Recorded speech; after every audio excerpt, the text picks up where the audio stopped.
Olá, pessoal.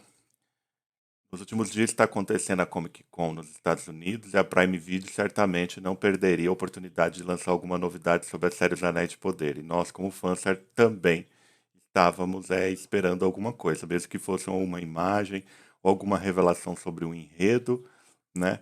E é sobre isso que a gente vai falar hoje, porque a Prime ela lançou mais do que uma imagem ou mais do que uma simples informação sobre o roteiro. Ela lançou o quarto trailer, certo? E a gente vai tratar esse vídeo aqui como quarto trailer. Porque eles lançaram três até o momento, os dois primeiros foram teaserzinhos muito rápidos, né? O terceiro a gente analisou, fez aquele vídeo que eu intitulei como React/análise. Quero agradecer a todos que assistiram. E desde já pedir para que vocês, além de verem o vídeo, possam também curti-lo, possam compartilhá-lo e se inscrever no nosso canal para nos ajudar e nos manter motivados a continuar produzindo esse conteúdo para vocês, certo? E a intenção desse vídeo é justamente fazer uma análise, né? Assim, não chega a ser uma análise milimétrica, porque algumas imagens são repetidas, certo? Ou outros, ela apontam para outros temas que a gente já trabalhou, já discutiu nos outros vídeos do canal, tá? Mas a gente vai passar aqui um olhar e tentar dar conta do que esse trailer está levantando, para onde ele está apontando. Claro, repetindo que trailers são construídos inclusive para nos enganar, né?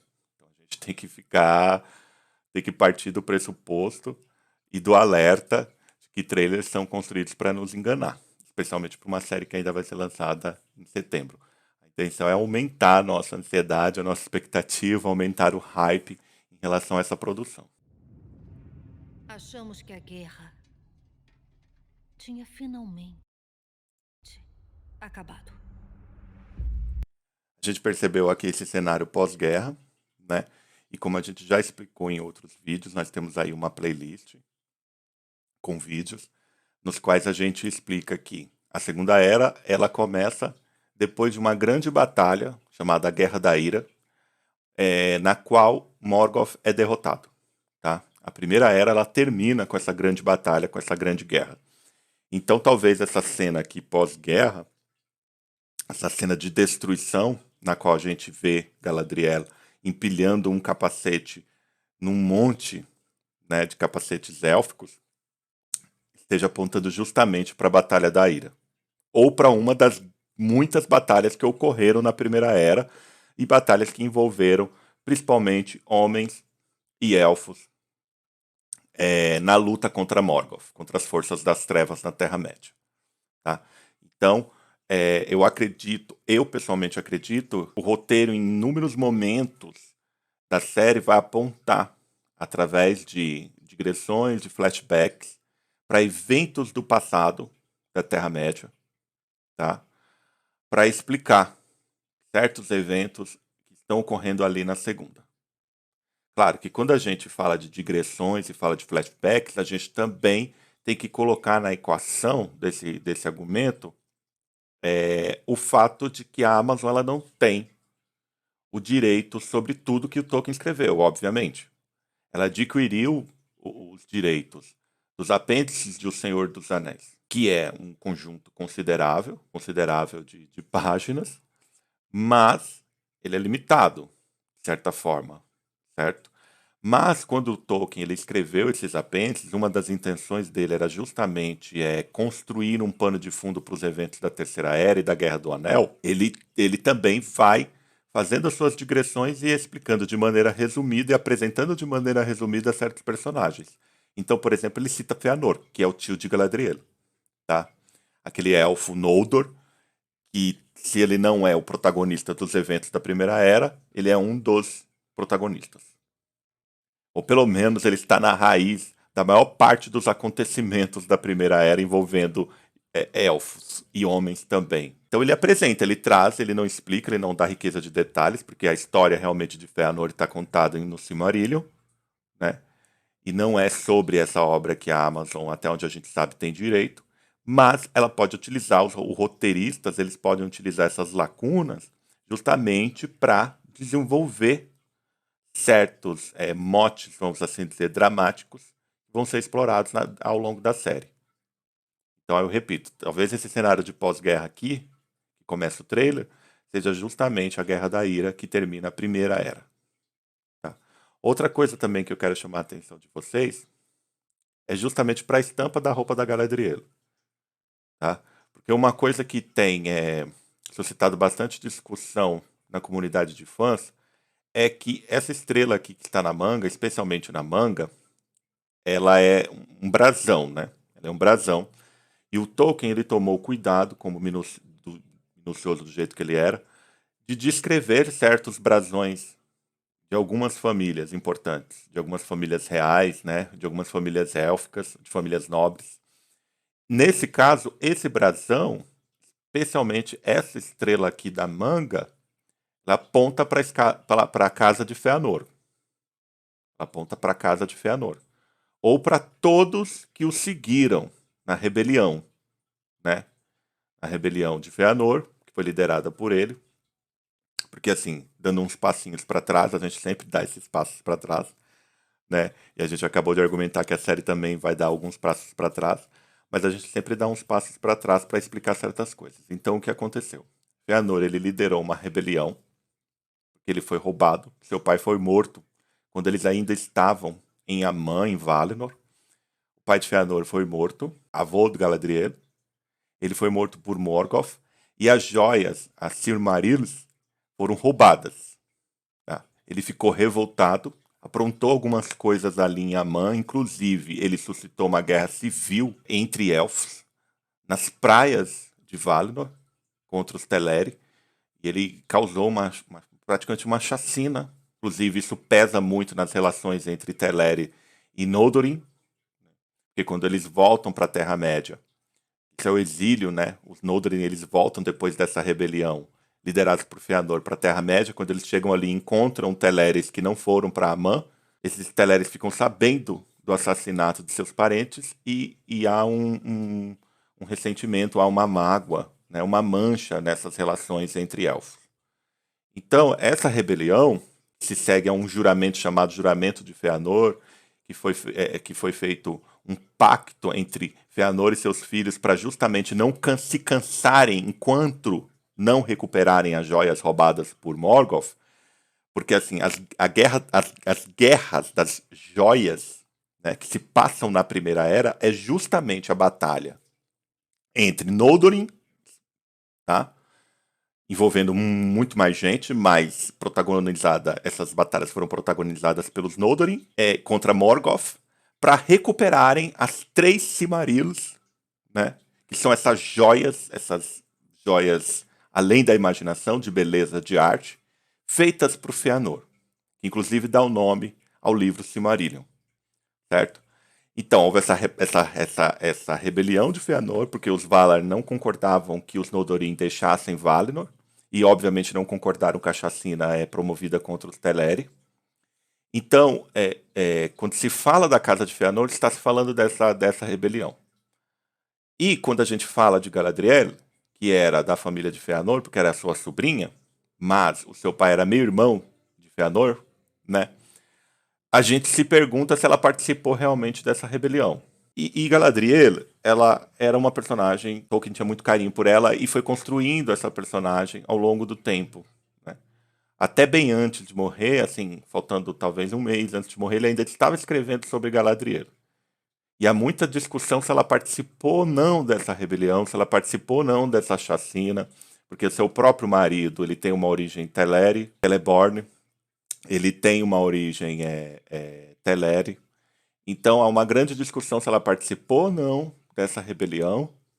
E inclusive, num dos últimos textos, há um texto, inclusive, em Os Contos Inacabados, um dos últimos textos do Tolkien, ele fala que, também ali em Os Contos Inacabados, ele relata justamente da antipatia de Galadriel em relação ao seu tio Fëanor, porque ela via nele impulsividade, arrogância, presunção. Então, ela portar o brasão de Fëanor é uma questão que os fãs estão discutindo se realmente é adequada, ou, ou aponta-se não necessariamente para a participação dela com a rebelião dele, com seus filhos, mas aponta para o fato que ela é da família dele. Querendo ou não, ela é sua sobrinha. Ou aponta para um fato mais geral de que a estrela E os elfos, como um todo, têm uma relação ótima com o céu estrelado e tem uma relação ótima com as estrelas, certo? Então, as estrelas aqui, desses brasões, desses símbolos heráldicos, é, sempre vão trazer de alguma forma estrelas, né? A gente vai ver um pouco mais à frente do trailer que o brasão, inclusive do Gil-galad, é uma estrela também. Tinha finalmente acabado. Hoje, uma era de paz começa. Vou voltar um pouquinho mais. A cena Hoje, uma era de paz. é Lindon, né? A gente já falou bastante sobre Lindon. Certamente a gente vai ter alguma coisa antes da série começar, algum vídeo para falar só sobre esse lugar específico. Mas essa cena panorâmica já apareceu em outros trailers. Aqui a gente vê o Elrond e a gente vai destacar novamente aqui a questão do símbolo heráldico, do brasão, né? Esse aqui é algumas diferenças que o Tolkien ele descreveu com riqueza de detalhes e ele também desenhava, né? Muita coisa e desenhava os mapas. Tinha muito cuidado com a sua história, com o universo que ele criou. E aqui nós vemos o brasão justamente de Gil-galad, que também é uma estrela. Diner ele é diferente, mas é também uma estrela, porque Gil-galad significa justamente estrela de radiância. E talvez aqui nesse manto do Elrond, que ele parece um pouco ruído, né? Velho, mas certamente tem muita história para contar esse manto. Parece que tem umas runas aqui, né? Eu não sei ao certo. Nas roupas também que a gente já viu do Gil-galad, aparecem umas runas, ou letras que lembram runas. E essa questão dos idiomas, eu faço questão de destacar, ela é muito importante em Tolkien, porque Tolkien ele era um filólogo, ele era um linguista, né, um estudioso, e a gente precisa pontuar que ele não criou os idiomas, e esse hábito ele tinha desde a infância de criar idiomas. Ele não criou os idiomas para as histórias, ele criou as histórias para os seus idiomas. O idioma que ele deu mais atenção foi o Quenya, que é ou alto élfico, que é uma espécie de latim élfico. Eu diria também que é uma espécie de hebraico bíblico élfico, vamos assim dizer, porque é uma língua muito mais da literatura, das artes, né? Uma língua elevada da poesia, do lirismo, das histórias elevadas, né? Ele também criou o Sindarin, ou o élfico cinzento. Essas duas línguas, pelo menos dentro do universo da Terra-média, têm uma origem comum, mas elas são diferentes, porque o Sindarin ele é uma língua mais do dia a dia, tá? Ele é uma língua mais do dia a dia. Então, essa questão dos idiomas e das línguas é muito importante em Tolkien. Inclusive, os atores de Os Anéis de Poder, eles foram acompanhados por uma coach de idiomas tolkianos. Então, quando a gente talvez assistiu ao programa em inglês, a gente vai ver o cuidado que na pronúncia, né? Na pronúncia. Eu, inclusive, tenho tido mais cuidado na pronúncia, porque assim, o português ele abre muito as sílabas finais, as vogais nas sílabas finais, né? Então a gente fala Galadriel, né? Tem essa oxítona no final, né? Galadriel, né? Mas tá mais para Galadriel, né? Mais fechada e não aberta, né? Então a gente vai perceber que os atores eles vão ter um cuidado muito grande com essa questão da pronúncia das palavras e dos nomes, né? Inclusive, em Númenor tem uma questão de política linguística. Tem um momento em que os reis em Númenor proibiram que os seus habitantes, que os cidadãos de Númenor falassem élfico, usassem o Quenya ou o Sindarin, especialmente o Quenya, né? Porque eles tinham contato com os elfos de Erécia, que certamente falavam Quenya, né? Então, foi proibido e eles adotaram o seu próprio idioma, conhecido como Adunaico, né, que era uma mistura justamente de línguas humanas com línguas élficas. Não aboliram totalmente o Quenya, continuaram utilizando como língua e idioma de Estado, mas eles aboliram o uso dele. Inclusive, os nomes dos reis passaram a não ser mais em élfico e passaram a ser em adunaico.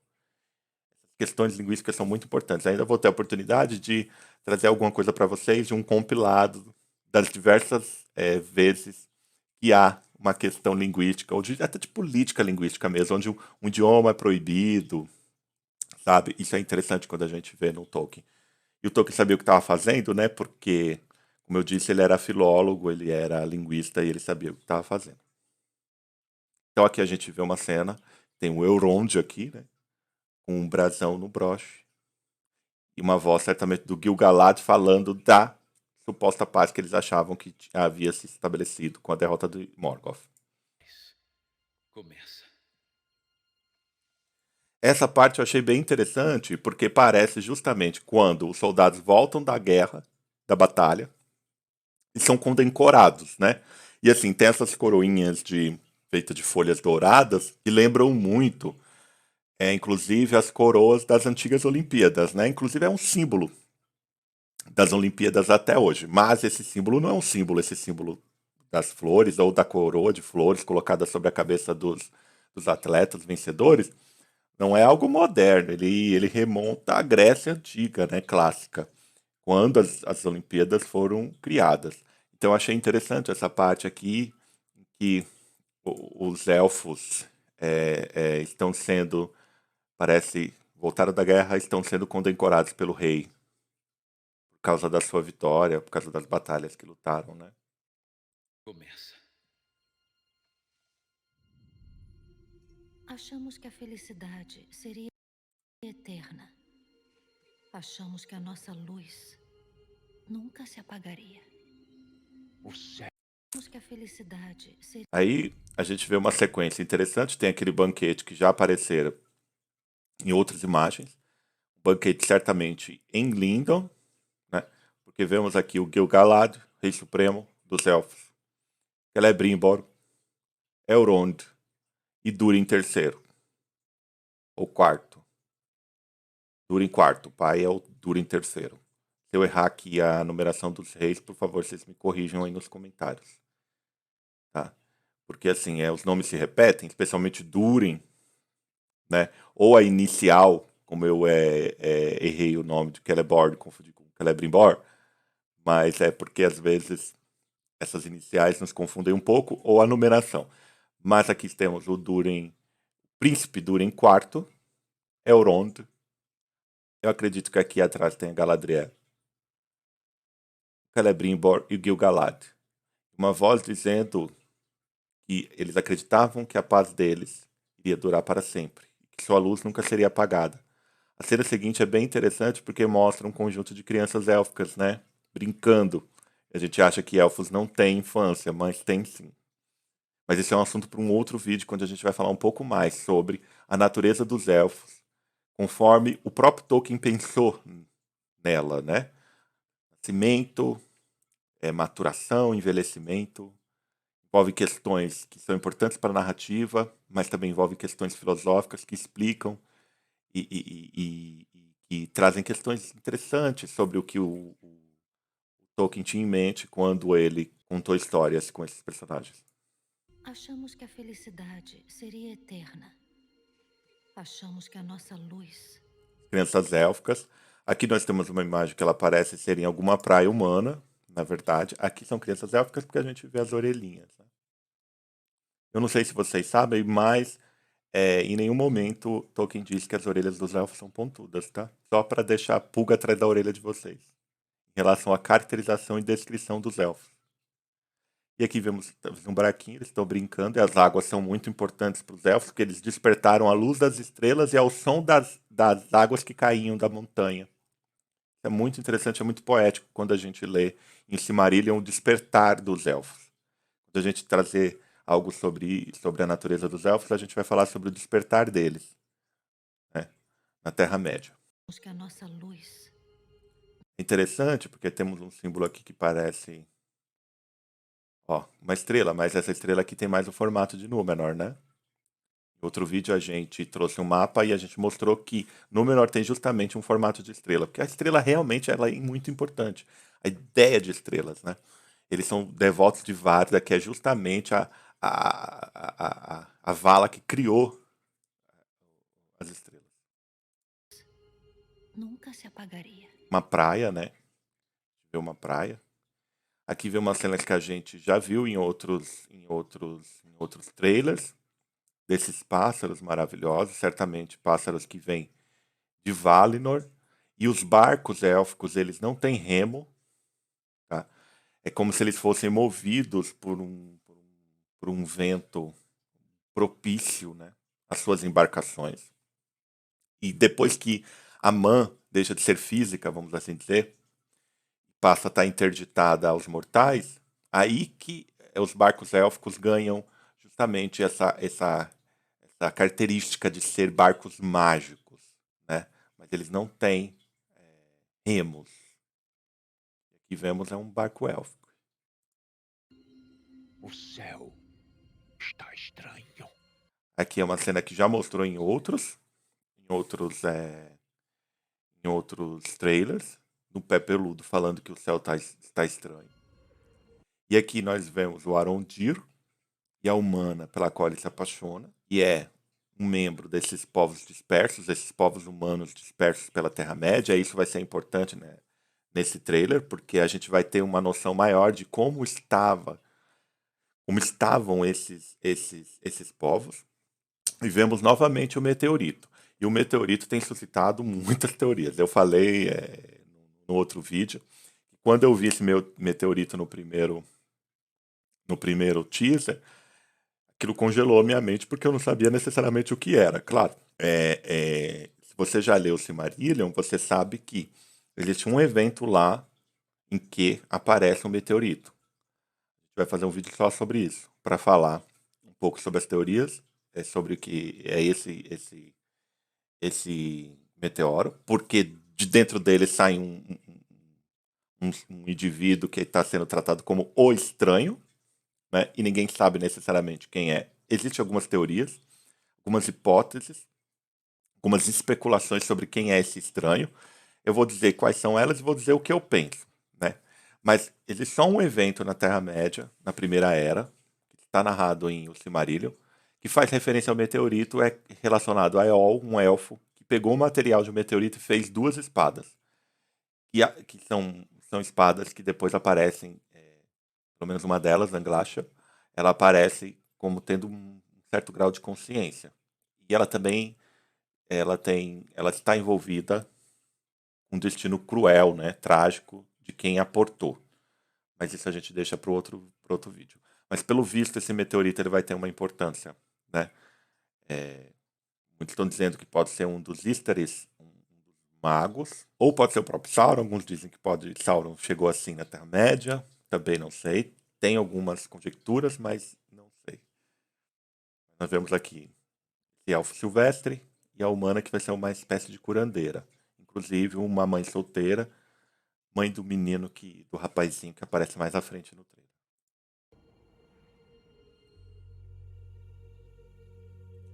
Aqui nós vemos uma cena em Númenor, né? Vemos a rainha Miriel e a própria Galadriel. E ela revela o quê? É agora. Ela revela justamente a Palantir. Lembra da Palantir, aqueles que assistiram ao Senhor dos Anéis? Essa esfera ela aparece lá, quando um dos hobbits pega e Sauron tem acesso à sua mente, né? Causa lá um pequeno problema para ele e para todo mundo. Quando eles conseguem derrotar, depois lá das duas torres, eles conseguem derrotar Saruman. E uma das pedras, justamente uma dessas esferas, estava em Isengard, na Orthanc, naquela torre, né, onde Saruman estava.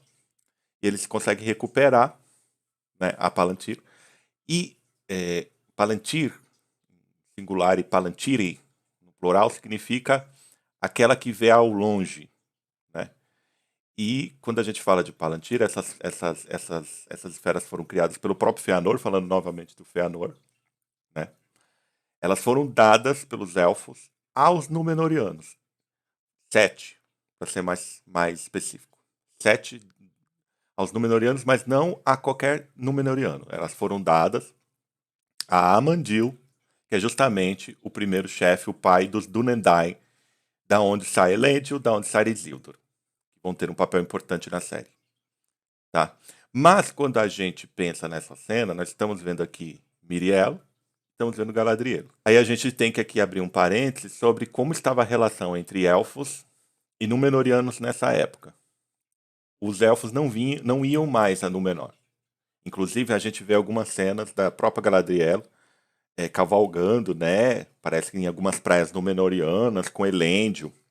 Mas os elfos não estavam indo mais. No final ali, ou quase para o final da Segunda Era, os elfos não estavam mais indo a Númenor. As relações estavam cortadas. Como eu disse, até o próprio idioma, os idiomas élficos estavam proibidos.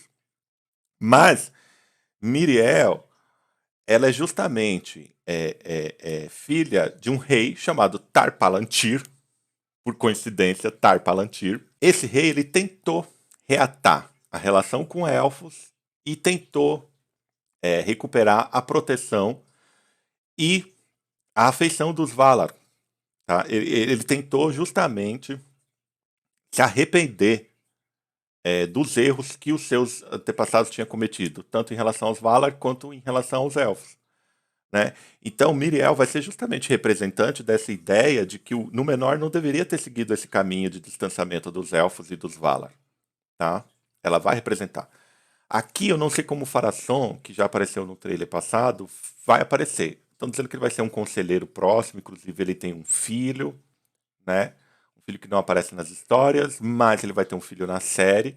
Ele vai aparecer como um conselheiro próximo e como talvez chefe, um primeiro-ministro praticamente, de Miriel, né? Mas em Akalabeth, que é a queda de Númenor, que é aquele capítulo em Silmarillion, ele força um casamento com ela justamente para assumir o trono e para dar o rumo que ele quer a Númenor, né? Mas aqui a gente vê Miriel, filha de Tar-Palantir, que foi justamente esse rei justo, mas quando a gente lê a história, a gente percebe que Númenor havia chegado num ponto que não tinha mais retorno. Né? É falado sobre isso, inclusive.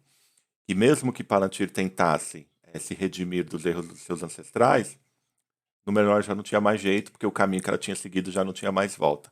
Então a gente vê aqui Galadriel, uma dessas feras, e Miriel. E a joia, ela tem esse globo, ele tem o poder de mostrar o que está longe, tanto no tempo quanto no espaço. Especialmente a capacidade de mostrar o que está próximo da pedra mais próxima. Tá? Então era uma espécie de telefone, né? Um telefone sem fio aqui, era possível estabelecer. Tanto que quando a gente assiste lá ou ao Senhor dos Anéis, ou quando a gente lê, né?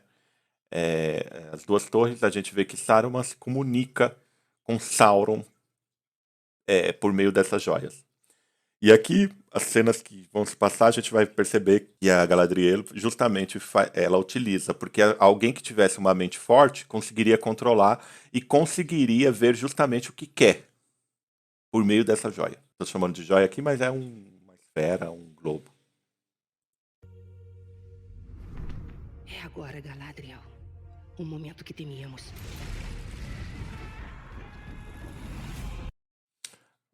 E como eu disse, essa esfera tem justamente o poder de te levar longe. Né? O significado dela é aquela que vê longe, ou aquelas que vêm longe. Né? Então, aqui, pelo visto, Galadriel tem uma visão do passado. Ela tem uma visão do passado. E a Rainha Miriel, eu vou até colocar aqui numa velocidade menor para a gente perceber, diz que é justamente o que nós não queríamos. Ela mostra que justamente o que nós não queríamos. Galadriel. O momento que temíamos.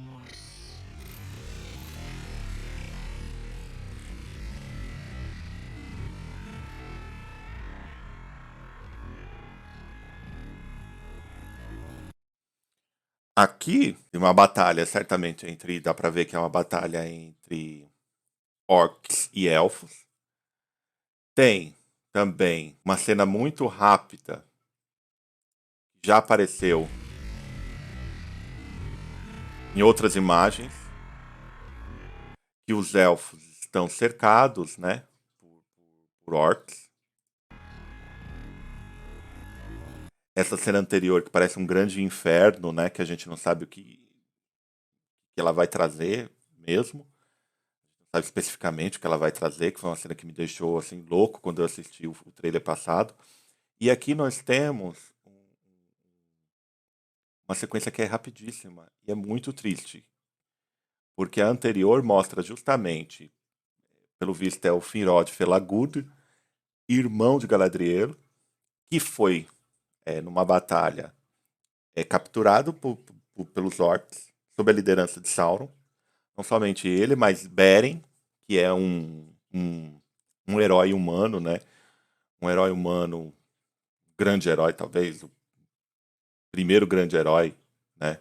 Das histórias e das relações entre elfos e humanos da Terra-média. Os dois foram aprisionados, foram capturados e Sauron vai matando dia após dia um dos companheiros élficos. Ele vai mandando os seus lobos, né? Como eu disse no outro vídeo, os lobos têm relação direta com Sauron.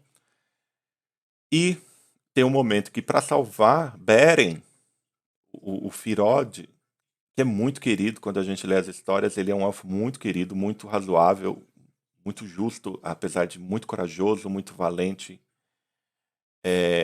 E aqui a gente vê, infelizmente eu tô com a imagem na frente, mas a gente vê as feridas dos lobos. É uma cena muito triste. Quando a gente sabe da história, ela realmente ela é tocante. Né? Então a gente vê aqui Galadriel justamente lamentando a sua morte. Ele está ferido e a gente vê as marcas, né, as feridas justamente de uma luta com um lobo.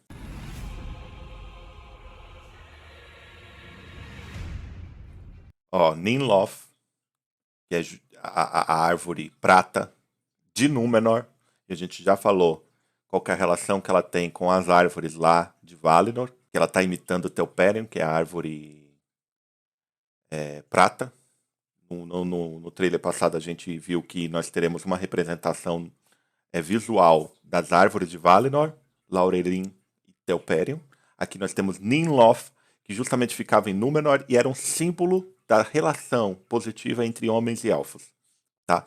Porque a muda que deu origem a Ninloth foi trazida de Erécia, daquela ilha élfica que ficava nas costas de Valinor. Tá? Que por sua vez é fruto de uma outra árvore, que por sua vez é fruto, uma imitação de Telperion, a árvore prata. O mal não dorme. Aí a gente viu aqui as folhas caindo, né? Porque há um momento que Sauron consegue levar Pharazôn, e aqui, ó, essa cena é interessante, porque a gente vê Miriel e Pharazôn. Tem um evento lá na Segunda Era que Isildur percebe que Sauron vai conseguir convencer Pharazôn a cortar Ninloth. Isildur se arrisca a pegar uma muda, consegue adentrar o pátio na qual ela está muito protegido, e ele quase morre em pegar essa muda, a Ninloth. Pra vocês terem uma ideia de como é importante o simbolismo da árvore. Ele consegue pegar uma muda, quase morre, ele só volta ao normal, ele só se cura depois que essa muda que ele rouba realmente dá flor, né? Que ele leva para a Terra-média e planta lá em Gondor, no pátio no seu próprio pátio, né? Que aparece em Gondor. E aqui a gente vê o próprio Pharazôn e Miriel vendo, né? Dorme. Aqui, gente, temos uma primeira cena que a gente não sabe. A narração diz que o mal não dorme, ele aguarda. E aqui nós temos 3 figuras, certo? Temos 3 figuras enigmáticas. Aqui nós temos uma figura que está trajada, ou que é um sacerdote, ou que é um feiticeiro, ou que é um representante, ou que é o próprio Sauron. A princípio, quando a gente assiste esse trailer, a gente acredita que é uma representação do Sauron. E nós estávamos convictos que Sauron não iria aparecer nem tão cedo na série, né? Porque a gente sabe que ele vai se articulando aos poucos na Terra-média, na Segunda Era.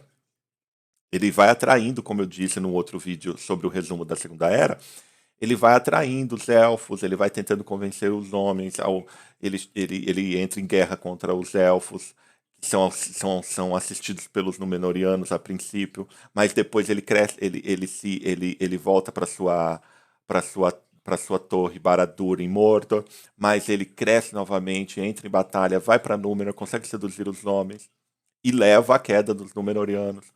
Então a gente não sabia ao certo se ele iria aparecer. E aí quando a gente viu os três, falou assim, meu, vamos ver Sauron? E essa semana a gente teve uma ótima notícia sobre a trilha sonora. E o compositor, Howard Shore, eu até falei em outro vídeo sobre Howard Shore, que eu amo a trilha que ele compôs para as adaptações de Peter Jackson. Ele vai ficar responsável pela trilha principal, né, da série. Mas o compositor dos episódios é o mesmo compositor de God of War e de outras séries, inclusive já ganhou um Emmy, né, do jogo God of War. E é maravilhoso, ele é um compositor realmente maravilhoso, diferente do Howard Shore, mas maravilhoso. E ele, lá na Amazon Music, eles lançaram duas faixas, uma chamada Galadriel e outra chamada Sauron. Então, a gente ficou pensando, já temos uma música para Sauron, mas que Sauron? Um Sauron que só vai ser mencionado? Um Sauron que só vai ser, sabe, imaginado? Ou vai ser um Sauron que vai apresentar? A gente não sabe. Então aparecem essas três figuras aqui e a narrativa falando sobre o mal que não dorme. Ele aguarda. Se é o Sauron, Ele aguarda.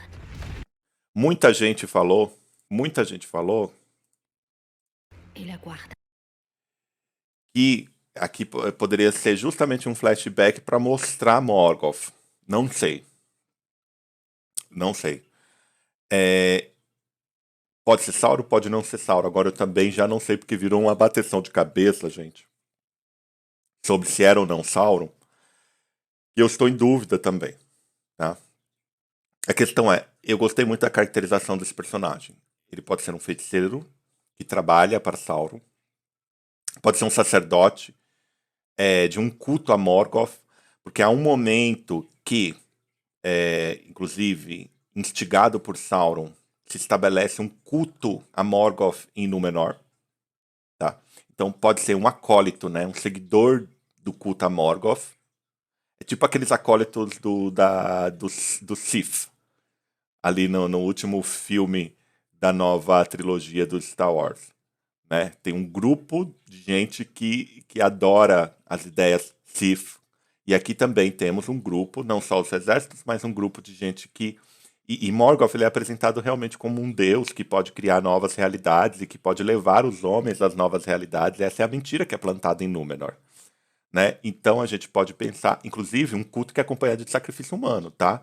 Parte dos fiéis é usada nos sacrifícios humanos. Assim, o negócio fica tão pesado em Númenor, para vocês terem uma ideia ali no final. Por isso que Númenor vai à queda. Porque ele chega a um ponto muito drástico e muito sério da sua história. Né? Então aqui a gente vê o mal, não sabemos que mal é esse. Eu gostaria muito que fosse o Sauron, porque a gente tá. Sauron é um Maiar, né? Ele é uma raça angelical, né? E como eu expliquei lá no vídeo sobre a Segunda Era, ele ainda tinha uma forma corpórea, tá? Uma forma que se assemelhava aos filhos de Eru, especialmente os elfos. Além da escuridão, como uma sombra. Vemos Moria e temos uma voz narrativa, certamente é o pai de Durin IV, Durin III. Para nos enterrar. Aqui vemos um trono, ó. Moria, toda a sua grandeza, em todo o seu apogeu. Tá lindo, né? Os detalhes, ó. As joias. A gente vê que, apesar dos os anões, eles gostavam mais, especialmente a princípio da sua história, de trabalhar com aço e com ferro. A gente vê uma série de joias aqui, né? Joias, o lugar, assim, a riqueza de detalhes, né? Mas vemos um trono, vemos também runas. Talvez em outro momento a gente possa tentar ver o que está escrito nessas runas. Mas aqui vemos um trono e ele observando e falando da sombra no escuro, né? Além da escuridão, como uma sombra tentadora para nos enterrar sobre a montanha. Aqui, ó. Exatamente o pai falando com o seu filho, de Durin para Durin, né? E do que ele está falando? Os anãos, na sua cobiça por riquezas, por tesouros, eles cavaram muito fundo, certo? E chegaram onde eles necessariamente não queriam chegar. É disso que ele está falando aqui. E Sauron tinha um ódio específico por anãos, tá? Uma das ordens de Sauron aos orcs era justamente molestar os anãos sempre que os vissem. Aquela antagonismo ali em Hobbit dos orcs contra os anãos é canônico. Vemos Galadriel aqui, certamente, pelo visto, um lugar foi atacado, ela sobreviveu, né? Algum lugar foi atacado. Não sabemos se esse lugar com fundo avermelhado é o mesmo que aparece naquela cena das pessoas suspensas e traspassadas por lanças. Não sabemos, né? Como eu disse, aqui o trailer pode estar apontando para o lugar, mas na verdade não é esse lugar. E está nos enganando, mas nós vemos que ela participou de alguma batalha, algum ataque aqui. Ele não tem um só nome, tem muitos. Isso é interessante porque realmente Sauron não tem só um nome, ele tem muitos. Inclusive essa aparência dele, que talvez seja ou não Sauron, eu não sei, porque em parte da Segunda Era ele se apresentava como Anatar, Senhor dos Presentes. Porque foi assim que ele seduziu os elfos. Inclusive, ele realmente ensina muita coisa aos elfos. Os elfos ferreiros sob a liderança de Celebrimbor, certo?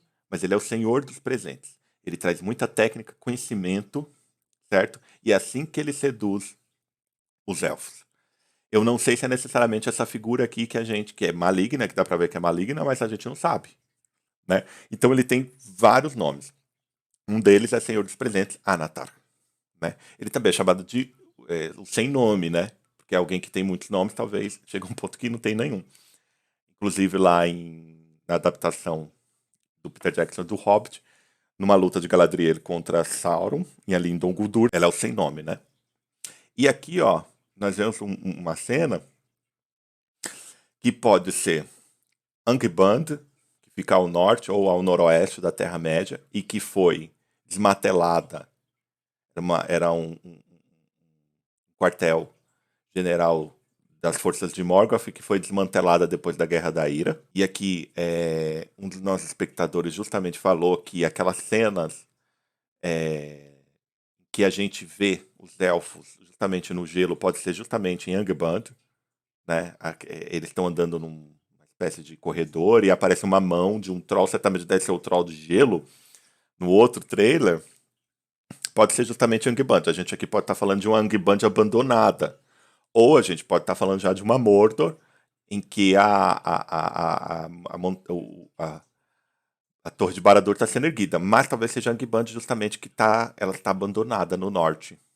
E nessas expedições, a gente não sabe se Galadriel vai justamente aparecer na série como essa líder obstinada, obcecada por essas expedições, em busca de um mal, que ela sabe que está presente, ela não sabe o que é, não tem certeza se realmente está presente, mas ela está atrás desse mal que a deixa apreensiva.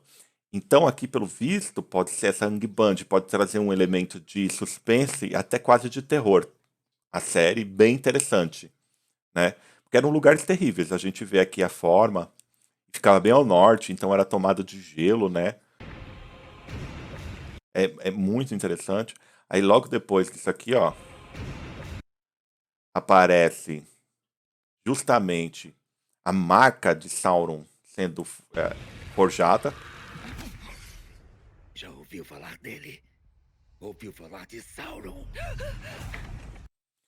Aí aqui, ó, acho interessante que o trailer trouxe vislumbres de qual é a situação dos homens na Terra-média, tá?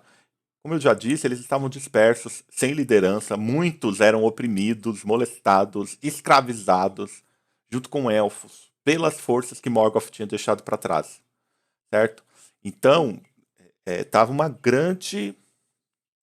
grande suspense na Terra-média nessa época. Como eu disse, com exceção de Moria, Reino Anão, e Lindon, e talvez elfos silvestres, alguns elfos silvestres, sob a liderança de Thranduil, por exemplo. Mas, no geral, a Terra-média estava entregue à própria sorte. É que a gente vê esse rapazinho, que vai ser o filho justamente daquela personagem, que vai ter, pelo visto, um relacionamento amoroso com Arondir, né? Eles são homens, e aqui ele fala do Sauron. E, pelo tom, ele fala com uma certa fascinação, tá? E isso é legal, porque o Sauron, nessa época, trouxe muitos homens para o seu lado. Não só nessa época, mas durante todo o tempo, assim. E não só o Sauron. Quando os homens surgiram na Terra-média, eles não tinham assistência dos elfos, que estavam todos no oeste da Terra-média, praticamente enfurnados nos seus reinos protegidos, certo? E não tinham assistência dos Valar, tá? Então, eles foram totalmente seduzidos por Morgoth e depois seduzidos por Sauron. Inclusive, numa discussão posterior, o Tolkien, ele traz algo interessante.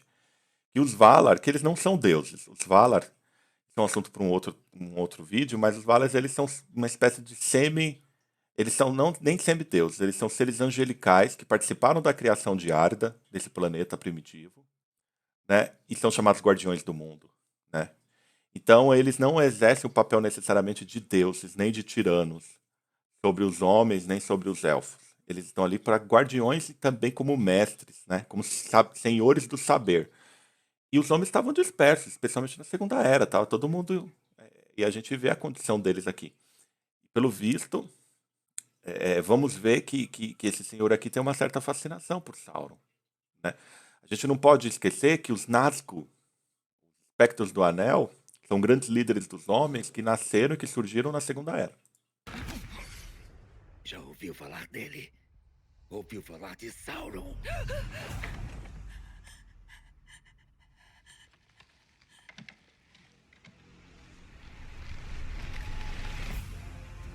Parece bem de terror, né? Justamente continua com aquele argumento de que como os homens estavam sem proteção.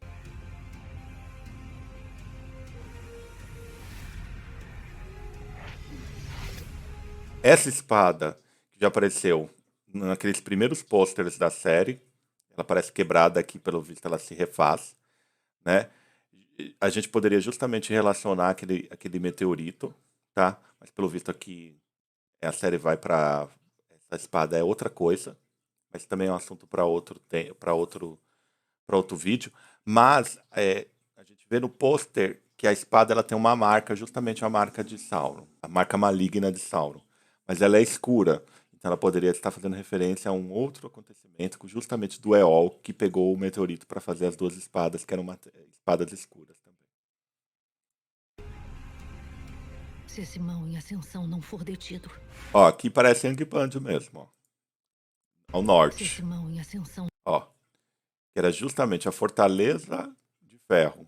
Angband é isso, a Fortaleza de Ferro abandonada. E o grupo de elfos, né? Pelo visto liderados por Galadriel. não for detido, Aí ele não, vemos a marca novamente de Sauron. ele irá nos dominar. Vemos aqui um ataque, pelo visto, daquele troll. E aqui nós vemos a destruição de um barco Númenoriano.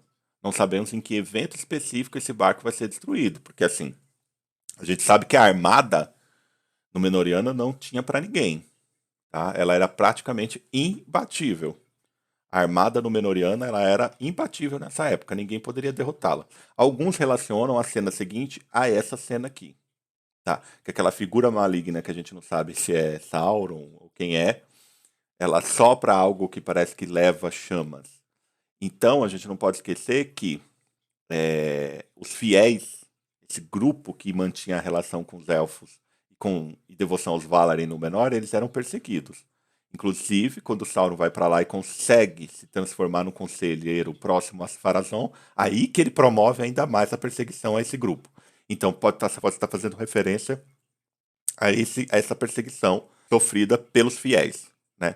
Que é esse pessoal representado por Elendil, por Isildur e não Elendil e seus dois filhos, né? Encontre a luz e a sombra não te encontrará. Inclusive, aí tem uma fala dessa curandeira para o seu filho. A gente acredita que seja para o seu filho. E é um tema de luz e trevas que aparece muito em Tolkien, mas esse é um assunto também para um outro vídeo. Como essas metáforas aparecem na sua obra e como elas são importantes compreendê-las. E aqui a gente vê justamente uma mão. E é dito que Sauron tem vários nomes. O nome dado por Gollum a Sauron é justamente a mão escura. Tá? Dark é o Black Hand, né? Mão preta, né?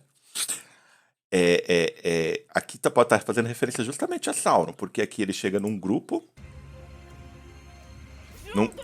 Num grupo de orcs, que também estavam dispersos nessa época, né? Os poucos que tinham sobrevivido. E aqui eu amei essa caracterização, essas máscaras que parecem muito com aquelas máscaras medievais. E essa, por exemplo, essa, né? Máscaras medievais. Juntos podemos sobre... Este é lá em Númenor. Juntos podemos... Aqui vemos o brasão, né? De Númenor. sobreviver. Aqui, pelo visto, vai ter uma coalizão desses homens. Na Terra-média. Homens do leste, do sul, enfim. Que não tinham uma liderança. Nessa cena que já aparece no outro trailer, também há uma grande discussão entre os fãs se é uma digressão apontando para o juramento de Fëanor, quando ele e seus filhos juraram não descansarem enquanto não recuperarem as joias, as Silmarias. Lute ao meu lado. E aqui vemos, pelo visto, uma coalizão entre Galadriel e os fiéis, né, especialmente Elendil, e depois Isildur. Vemos Arondir e toda a sua habilidade élfica, né? O pessoal acha engraçado as habilidades, por exemplo, do Legolas lá nos filmes do Peter Jackson, mas realmente, por exemplo, o Legolas ele era muito habilidoso mesmo, e era muito leve, ele conseguia andar sem deixar rastro, ele realmente lá em O Senhor dos Anéis ele anda lá em Carradras sobre a neve, não deixar rastros, realmente, aquela é a descrição dele. E aqui a gente vê um elfo silvestre como, né, Legolas também bem habilidoso. A gente não sabe ao certo que cena é essa. Essa cena me deixou intrigado, porque Miriel, eu não sei o que ela carrega, parece que é um bebê, mas Miriel não teve um filho. Não sei. Não sei. Eu tô amando também o figurino Númenóreanos, que sempre faz referência ao mar, né? As escamas de peixe, né? E a grandeza, né? Justamente para falar como eles estavam no apogeu. Um de nós deve decidir. As princesa Disa Um de cantando, nós deve decidir quem vai ser. Arondir, e vemos aqui também um batalhão.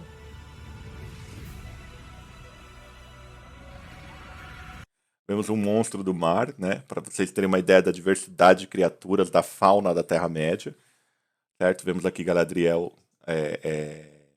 nadando, né? Contra uma correnteza, certamente contra um naufrágio. E tem essa fala sobre a liberdade, que é um assunto importante em Tolkien. Essa questão de como as raças determinam a sua sina e seu destino. E como elas se relacionam com essa liberdade que é dada por Eru para elas. É uma discussão filosófica presente em Tolkien. Não há confiança entre o martelo e a pedra. Númenóreanos. Vemos aqui os brasões. Né? Certamente algum desses brasões aqui faz referência a Elendil, que aparece naquela... É Arendil, na verdade. Que é esse homem que intercedeu no passado por homens e por elfos, que é tão importante especialmente para a raça dos homens. Né? E que é o pai de Elros, primeiro rei de Númenor, e de Elrond. Né? Temos aqui o brasão dele, né? A heráldica dele. No fim, A caracterização dos anãos está maravilhosa. Vemos novamente o estranho que nasce de dentro do meteorito. dos dois Nori, que é a pé peludo. vai se partir. E aqui nós temos uma sequência de imagens muito rápida. Vemos essa luta do Arondir ainda escravizado contra esse grupo de orcs, nessa fossa, né? Essa espécie de fossa, vemos as raízes ali das árvores, e vemos também, pelo visto, esse estranho que vai ficar entre os pés peludos, por isso que muita gente acha que é um dos magos, ou o Saruman, que chegou primeiro na Terra-média, ou o Gandalf, ou um dos magos azuis, ou o próprio Radagast também, né? Não sei, porque em Os Contos Inacabados, Tolkien diz que eles são exclusivos da Terceira Era. Eles vieram para a Terra-média na Terceira Era. Mas isso também é uma outra coisa. Vemos uma explosão, um ataque, Galadriel fechando os olhos. Aqui, ó, muitos dizem que pode ser essa cena, essa figura que a gente não sabe se é o Sauron, lançando um feitiço de fogo, ó, sobre aquele barco. A gente não sabe. Eu amei a caracterização dessa figura aqui. E aqui parece que se confunde, né? Porque ele sopra lá aquela fumaça com faíscas, aqui parece que ele soprou. Mas aqui não, ó. A gente vê que são veios, né? De alguma liga metálica, né? E, como inclusive um dos nossos espectadores falou, ele tem quase certeza que aquela joia, aquela pedra na mão do Durin, quarto, é justamente o Mithril. E foi, né, nessa ânsia por descobrir novos materiais, novas joias e coisas maravilhosas que os anãos cavaram muito fundo. E o que eles acharam? Você ouviu muitas mentiras sobre a Terra-média. E essa voz? Pode ser a voz de Sauron, pode ser a voz dessa figura. Para quem que ele está falando? Falando por Afarazão? Mas acho que isso é mais para frente. Não sabemos para quem que ele está falando. Né? Mas não vamos esquecer desse caráter multiforme do Sauron. Porque o Sauron ele poderia se transmutar em várias formas. Ele poderia assumir a forma de um lobo, ele assumiu uma forma de vampiro para fugir em determinado momento das histórias dos dias passados. Pra ter uma ideia. Certo? Não sabemos. Aí vimos que essa folha cai, né? Queima. Vemos aqui o Arontir sendo pego por essas criaturas das trevas.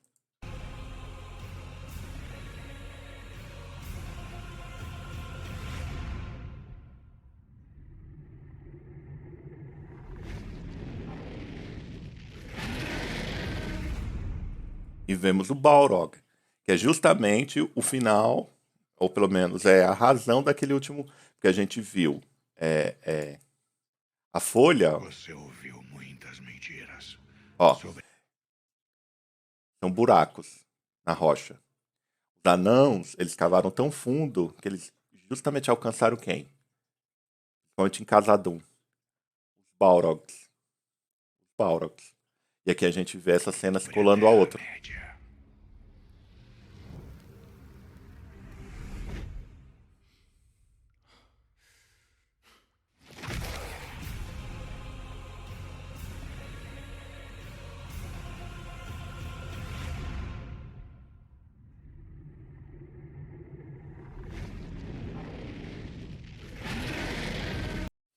E aqui a gente tem uma representação muito próxima, né, do Balrog, muito próxima da do Peter Jackson, né? Claro, nós temos uma série de descrições dessa criatura nos próprios livros que acaba apontando, querendo ou não, para essa imagem. Né? A gente não pode ter certeza de vários detalhes, mas se tem ou não tem asa, enfim, é uma discussão desde que os filmes há 20 anos do Senhor dos Anéis foram lançados. Mas a gente tem uma certeza sobre como ela é, mais ou menos. E eu tô adorando isso aqui porque está belíssimo, gigante, mas espero que ele possa ajudá-los na compreensão dessa produção que vai ser estreada em setembro.